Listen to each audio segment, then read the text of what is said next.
Bishabeles laxilesh kashiwa hachmalobe, besla italien inshimbal, el kichkelenka, ukabay Tecum. ¿Cómo están, amigos? Espero que bien. El día de hoy vine a visitar un bello lugar que lleva por nombre Tecum, que su significado en español significa lugar de la ondada. Y algo que me llamó mucho la atención de este parque es que en los árboles se encuentran unos letreros en lengua maya que sensibilizan a las personas para que cuiden y preserven el medio ambiente. Por ejemplo, en este caso, esta frase dice Tene kushanen, haciendo alusión de que el árbol está vivo. Tene kushanen, yo estoy vivo.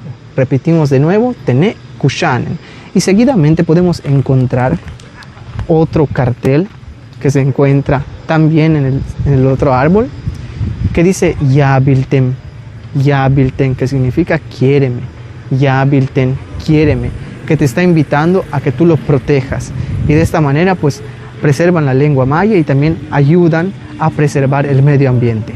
Malo, cananta, bueno, cuídate.